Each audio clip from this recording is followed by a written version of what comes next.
은혜 받으실 말씀은 우리 계속해서 로마서 8장입니다. 로마서 8장 26절에서 27절 말씀.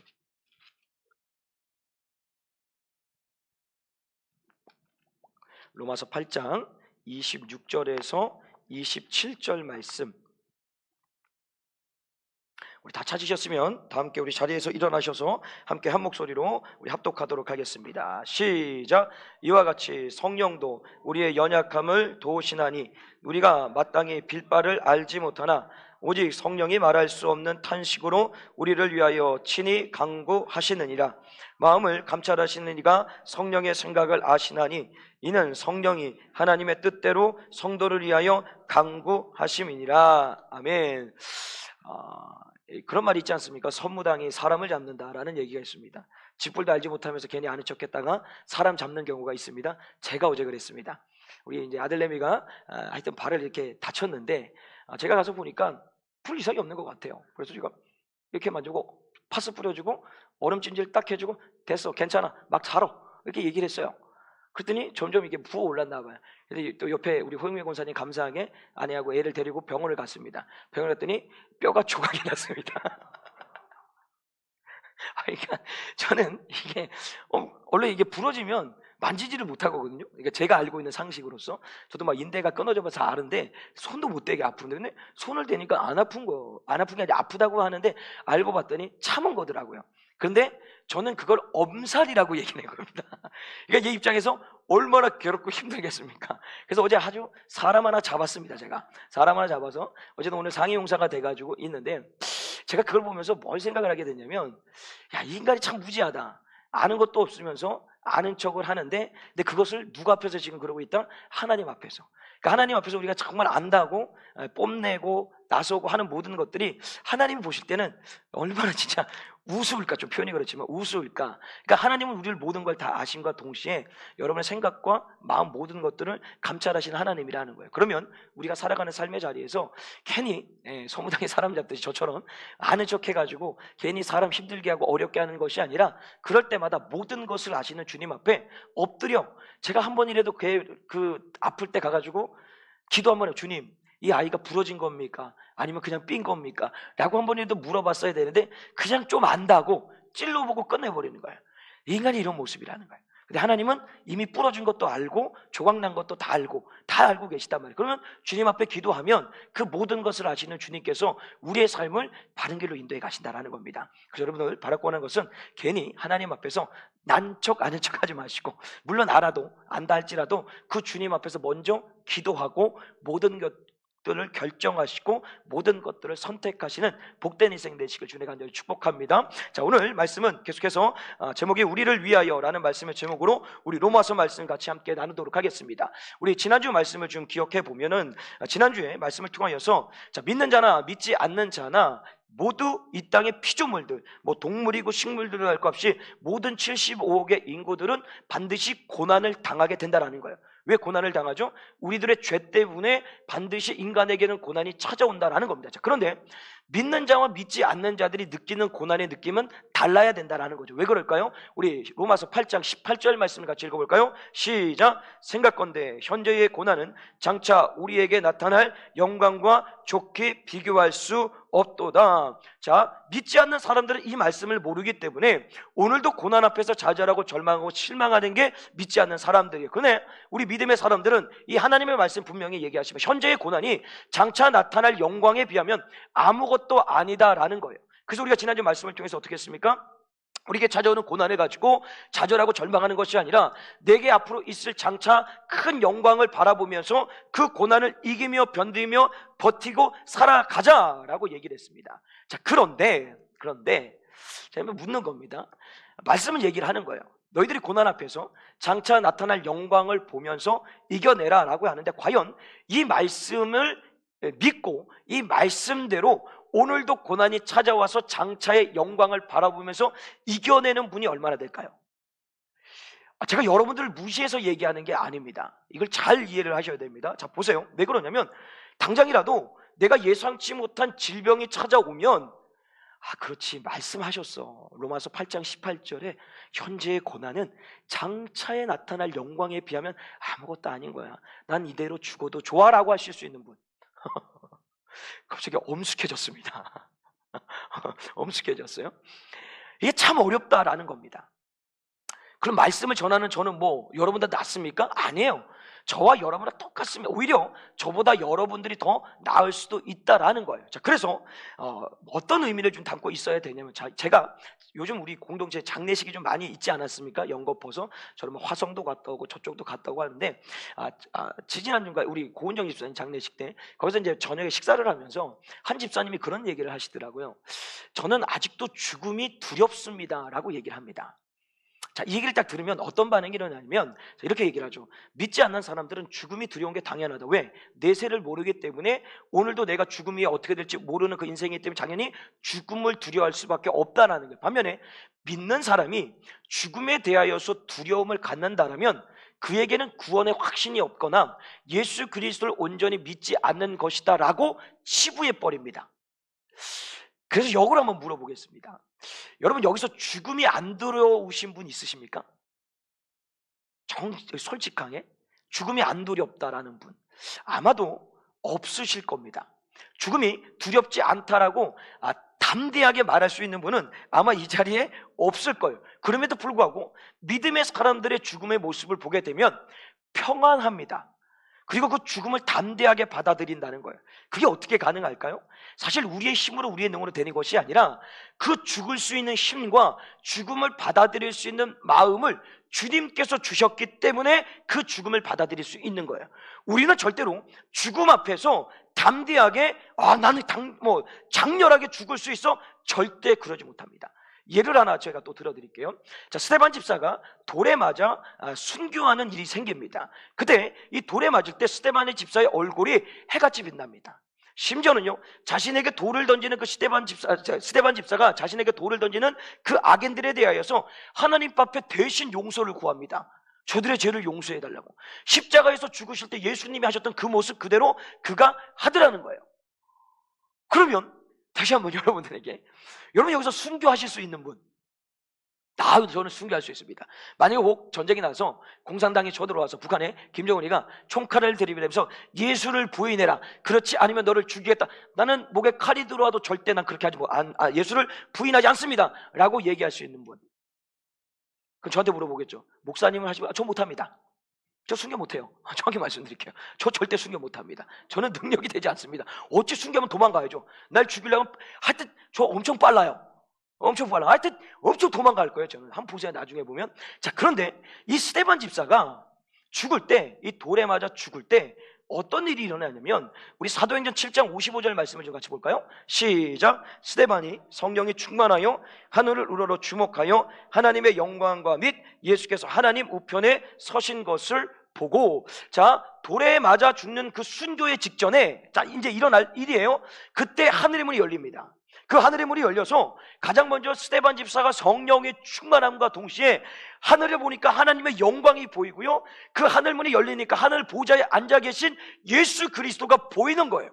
자, 그럼 이게 무슨 얘기냐면, 지금 돌이 날라와서 내가 죽음을 당하고 있는데 그 고난이 저 눈에 보이는 정말 영광, 하나님의 영광과 저 하늘 보좌에 앉으신 예수 그리스도 영원히 사는 그 삶이, 지금 내가 이 돌에 맞아 죽는 고난이 아무것도 아니라고 느껴지게 되는 거예요. 깨닫게 되는 거예요. 그래서 아무렇지 않게 돌에 맞고 얼굴이 해같이 빛나고 저들에 대해서 용서를 빌어줄 수가 있는 거예요. 자, 그럼 이게 스데반 집사의 힘으로 한 겁니까? 아니잖아요. 하나님께서 그 죽음의 순간 앞에 그가 죽을 수 있도록 힘을 주셨다는 거예요. 초대교회 성도들이 로마의 그 원형 경기장에 끌려가서 사자의 밥이 되고 곰의 밥이 돼서 찢어 죽습니다. 근데 그때도 여지없이 하늘이 어떻게 해요? 얼굴이 해같이 빛났다라고 얘기를 합니다. 그게 인간으로서 가능합니까? 절대 가능할 수 없습니다. 누구도 가능할 수 없다라는 거예요. 그런데 하나님께서 그 죽을 순간에 죽을 수 있는 힘과 죽음을 받아들일 수 있는 마음을 준과 동시에 지금에 당하는 그 고난이 하늘에서 볼 그 영광에 비하면 아무것도 아닌 게 되니까 그냥 죽음을 받아들이더라는 거예요. 그러면 정확하게 저와 여러분도 마찬가지입니다. 여기서 죽음이 두렵지 않는 분은 아무도 없습니다. 내가 혹 자다가 심근경색으로 생을 마감하거나 질병으로 생을 마감하게 된다거나 사고로서 생을 마감한다 할 때 난 괜찮아, 아무렇지 않아. 뻥입니다. 뻥이에요. 뻥. 다 뻥이에요. 말도 안 되는 소리예요. 어떻게 죽음 앞에서 담대하지 않을 수가 있겠습니까? 어떻게 두렵지 않을까요? 저도 혹시 내일 죽을까 겁나요. 그래서 주님 그냥 오늘 오셨으면 좋겠어요. 공중에 들림받아 가면 제일 좋잖아요. 맞잖아요. 아니에요? 그 죽으세요. 죽으세요. 저는 그냥 들림받아 갈래요. 전 죽음을 두려워요. 그러니까. 자, 그게 무슨 얘기냐면 그 모든 것들이 우리의 힘으로, 우리의 능으로 할 수 없다라는 거예요. 하나님이 반드시 그 힘을 주셔야지만 가능하다는. 그래서 오늘 본문 26절에 이렇게 얘기합니다. 우리 26절 같이 읽겠습니다. 시작.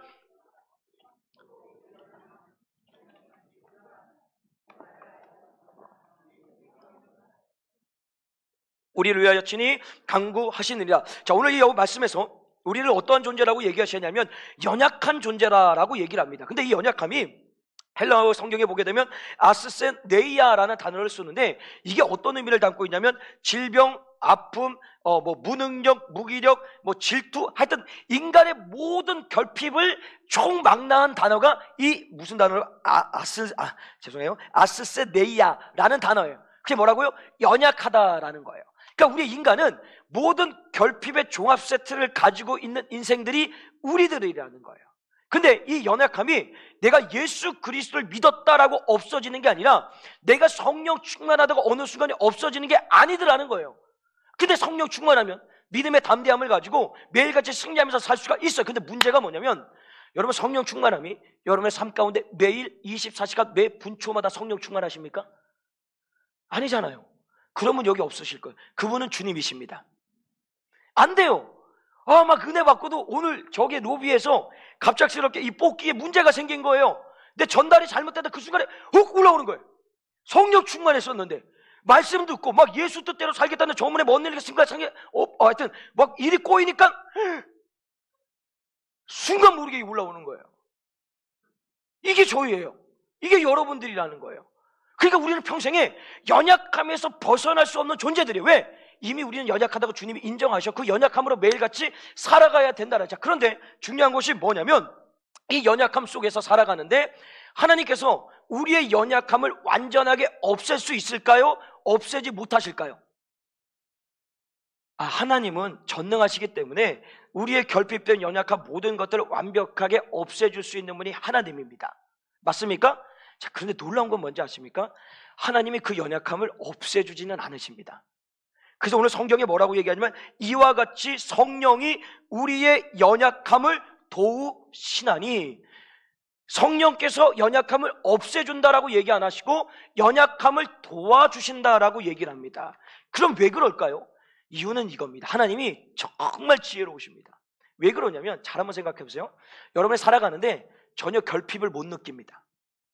모든 것을 다 갖추고 있어요. 그러면 여러분 하나님 찾으시겠습니까? 하나님 옆에 엎드리시겠습니까? 안 되죠. 여러분한테 부족함이 없다라는 느껴지는 그 순간부터 하나님과 멀어지기 시작하고요. 더 나아가서는 나는 모든 것을 할 수 있다는 어마어마한 교만함에 빠져서 내가 내 삶에 내가 주인되어서 살아가게 된다라는 거예요.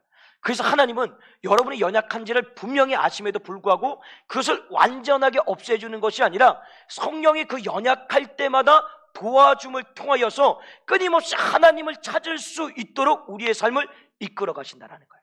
이해되십니까? 그러나 여러분들이 믿어야 될 것은 하나님은 그것을 없애줄 수 있는 분이에요. 그러나 그것을 없애지 않는 게 뭐라고요? 우리가 끊임없이 하나님을 찾을 수 있도록 하기 위해서라는 거죠. 그래서 우리의 연약함을 도우시는데 특별히 무엇을 도우시냐? 다시 말씀의 26절을 보게 되면 우리가 마땅히 빌 바를 알지 못하나 오직 성령이 말할 수 없는 탄식으로 우리를 위하여 친히 간구하시느니라. 자, 그럼 뭘 도와주신다는 거예요? 우리의 기도라는 거예요. 우리의 말할 수 없는 탄식, 우리의 간구를 성령께서 우리의 기도를 도와주신다라고 얘기합니다. 그러면 왜 성령께서는 다른 것도 아니고 기도를 도와주시는 것일까? 이유는 이겁니다. 우리 요한복음 16장 24절을 읽겠습니다. 요한복음 16장 24절 시작. 지금까지는 너희가 내 이름으로 아무것도 구하지 아니하였으나 구하라 그리하면 받으리라 너희의 기쁨이 충만하리라. 하리라. 자, 기도는 내 영의 호흡입니다. 주님과의 교제하는 시간인 거고요. 더 나아가서는 나의 필요를 공급받는 어떤 은혜의 자리라는 거예요. 그러면 그 기도를 통하여서 반드시 주님은 우리에게 응답을 주시기 때문에 내 삶에 뭐가 충만하다고요? 기쁨이 충만할 수밖에 없는 거예요.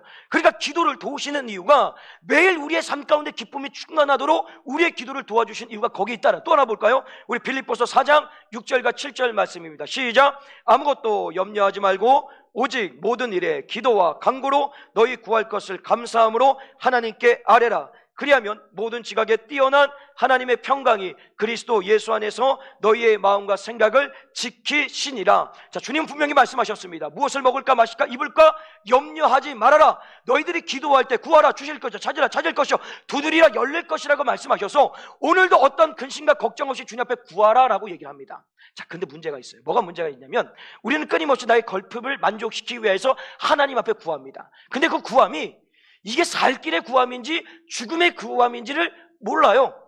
그래서 하나님 반드시 다 응답해 주시는데 우리의 필요한 것에 대해서는 반드시 응답해 주시고 필요하지 않는 것에는 그냥 응답이 아니라 그게 응답인 거죠.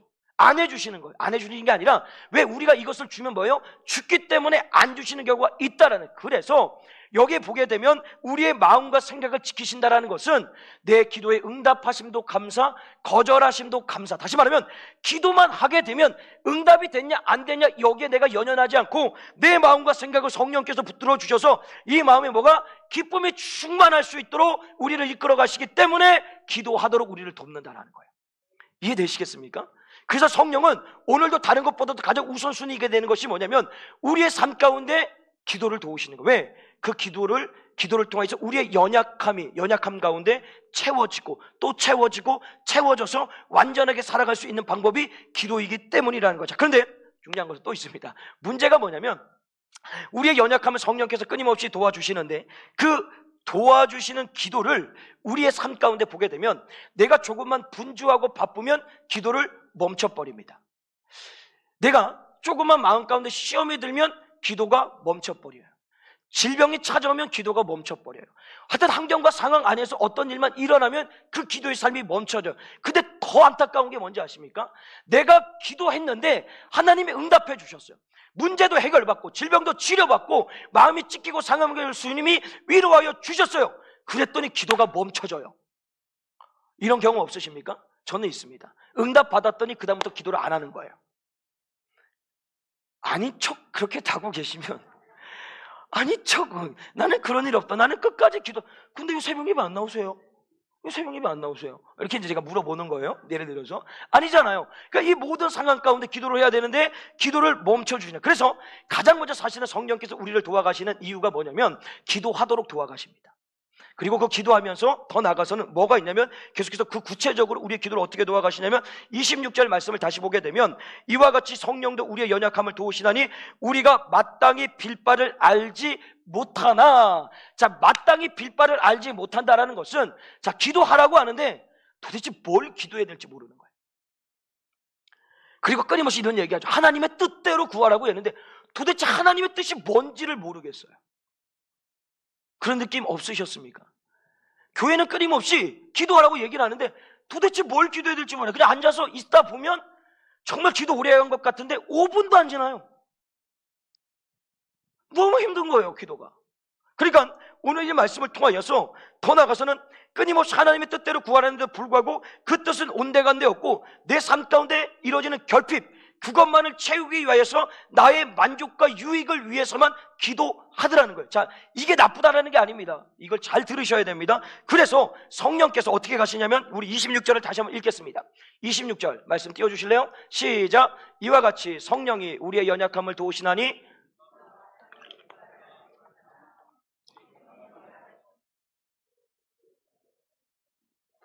자, 보세요. 성령께서 우리의 기도를 도와주시는데 말할 수 없는 탄식으로서 우리의 기도를 도와주신다라고 얘기를 합니다. 그러면 말할 수 없는 탄식으로서 어떻게 도와주냐? 두 가지를 생각할 수가 있어요. 먼저 기도하는 성도들을 위하여서 기도하는 성도들에서 탄식하는 성령님입니다.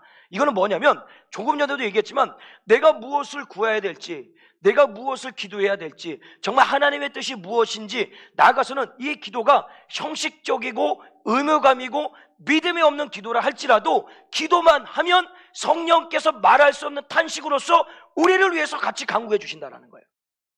이해되셨습니까? 하나 더 성령이 또한 탄식하는 것은 뭐냐면 기도하지 않는 성도들 때문에도 탄식을 하신다는 거예요. 죄의 자리에 머물러서 오늘도 은혜 자리에 떠나서 기도하지 않고 오늘도 내 뜻대로 살아가는 인생들을 위하여서 성령은 말할 수 없는 탄식으로 간구하신다라는 거예요. 자, 근데 우리가 기억해야 될 것은 무엇이냐면 우리는 지금 말했던 후자의 삶을, 다시 말하면 기도하지 않음을 통해서 성령이 탄식하는 삶을 살아서는 안 된다라는 거예요. 끊임없이 내가 무엇을 기도해야 될지, 내가 하나님의 뜻이 무엇인지, 이것이 나의 이기심이고 나의 만족과 결핍을 채우려는 기도라 할지라도, 믿음 없는 기도를 할지라도 주님 앞에 기도하면 반드시 성령께서 그 기도를 도우셔서 온전한 기도로 갈 수 있도록 인도해 가신다는 거예요. 반면에 내가 알면서도 기도하지 않는다라면 내가 평생에 그 죄의 자리에서, 또 멀어진 은혜의 자리에서, 더 나아가서 하나님의 뜻이 무엇인지 전혀 분간할 수 없고, 더 나아가서 성령은 계속해서 기도하라 마음의 감동을 주시는데도 불구하고 그것을 거절하면 결국 그 인생에게 남는 것은 하나님과 멀어져 죄의 구렁텅이에 빠져 사망의 길로 갈 수밖에 없다라는 거예요. 그래서 우리가 필요한 것은 기도를 잘했느냐 못했느냐, 뭐 기도의 능력이 있냐, 이거 다 생각하지 마시고 그냥 무조건 뭐예요? 기도해야 되는 거예요.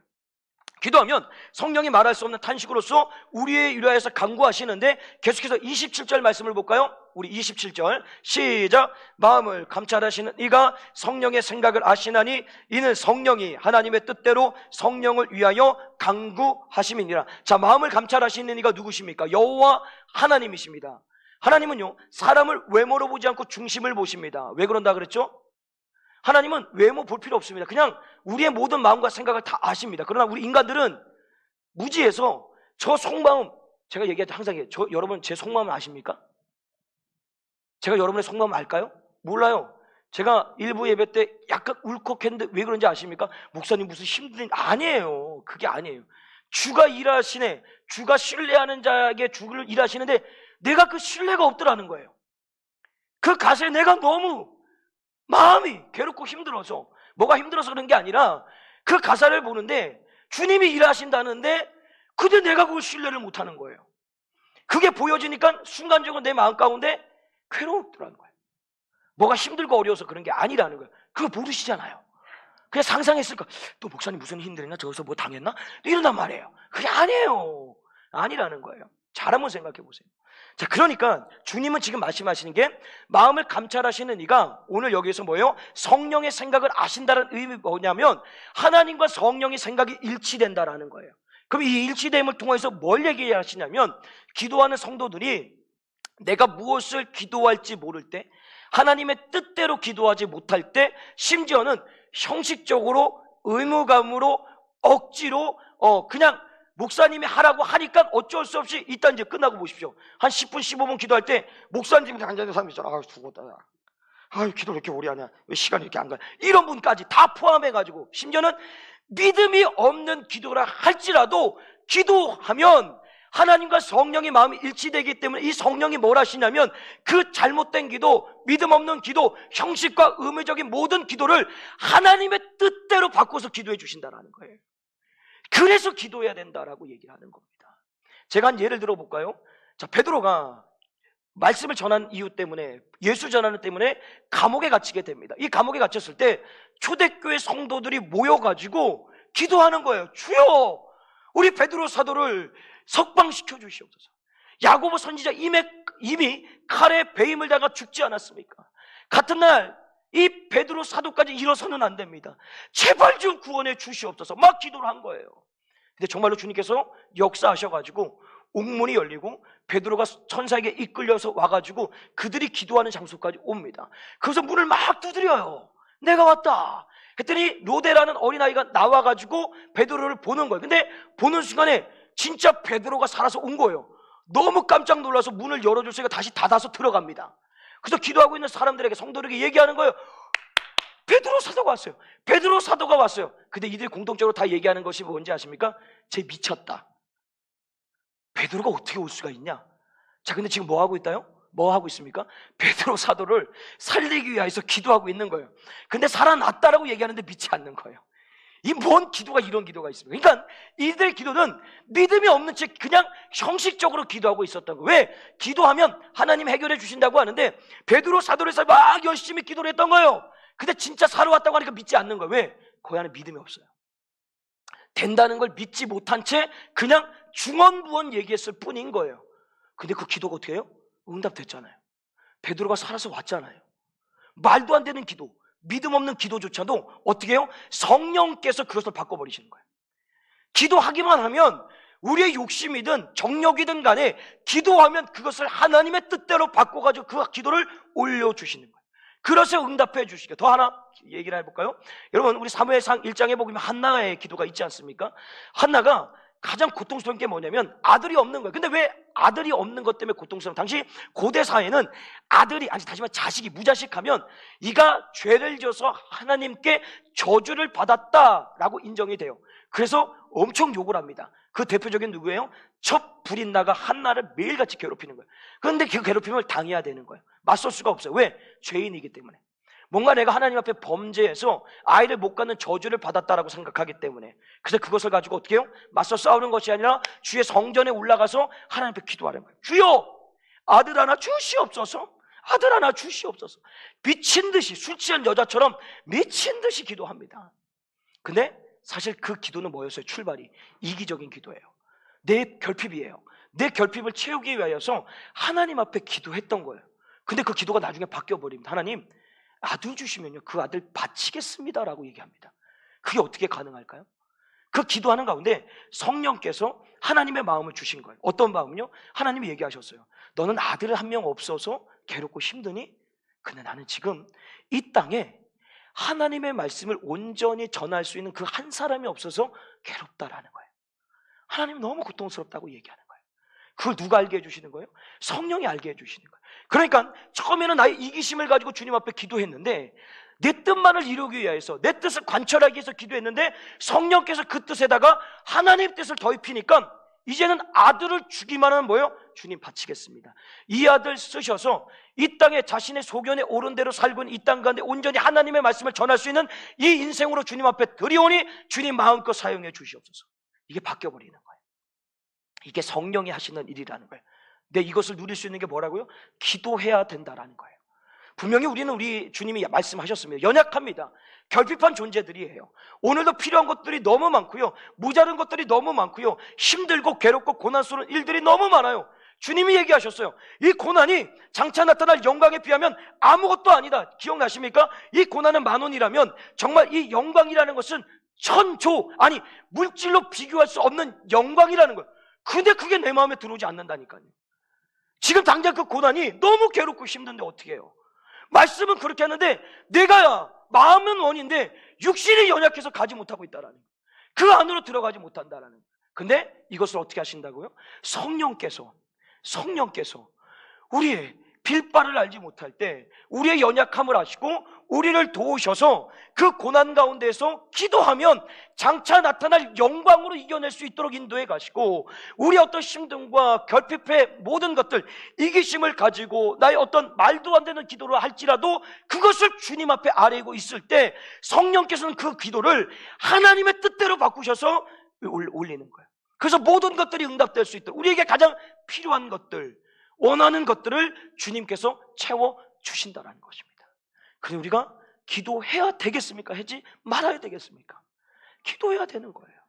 기도해야 되는 거예요. 그럼 내일 새벽에 다 뵙겠습니다. 말씀을 정리하겠습니다. 엄숙해졌다가 갑자기 분위기가 바뀌어버렸어요. 여러분, 우리는 연약한 존재들입니다. 결핍의 종합 세트를 가지고 있는 게 저와 여러분들입니다. 여러분 정말 지금도 한순간이라도 막 그냥 마음 편하다, 난 진짜 아무것도 없다 이런 분 있으십니까? 없어요. 오늘 또 지나고 나면 내일 또 어떤 일이 일어날지 모르고 내일 지나면 또 내일 모레 어떤 일이 일어날지 모르는 우리의 인생들의 모습이라는 거예요. 근데 주님이 너무 감사한 게 뭐냐, 우리에게 정말 복된 소식이 뭐냐면, 내가 그 수많은 결핍을 가지고 있는데도 불구하고 그 결핍 속에서도 오늘도 세상의 수많은 사람들은 좌절하고 절망하고요, 심지어는 생을 마감해서 끊어버리는데, 여기서 생을 마감하신 분이 있습니까? 없습니다. 끊임없이 그 연약함을 주님이 아시고 성령으로 도우셔서 여기까지 이끌어 오신 거예요. 말할 수 없는 탄식으로서 우리가 빌바를 알지 못할 때 그 하나님께서 우리의 모든 형편과 상황을 아시고 성령을 통하여서 우리가 온전하게 설 수 있도록 여기까지 인도해 주셨다라는 거예요. 그렇다면 다시 한번 이 말씀을 통하여서 분명히 우리는 연약한 존재입니다. 오늘도 찢기고 상하고 넘어지는 게 우리의 모습이라는 거예요. 그러나 우리는 그렇다고 해서 주저앉지 않습니다. 왜요? 오늘도 성령께서 말할 수 없는 탄식으로서 우리의 빌바를 알지 못할 때 하나님 앞에 우리를 위하여서 간구해 주시기 때문에 우리는 오늘도 그 연약할지라도 그 연약함에서 승리하며 살아갈 수 있는 복된 존재들이다라는 것입니다. 그렇다면 이 복된 삶을 누리기 위하여서 평생에 여러분의 삶 가운데 기도의 자리를 떠나지 마시고 그 기도를 통하여서 말할 수 없는 탄식으로서 우리의 기도를 도와서 우리의 연약함 가운데 체험을 주시는 그 성령의 은혜를 기대하면서 매일 기도하며 그 성령의 도우심을 받아 살아가는 복된 인생 되시길 주님의 간절히 축복합니다.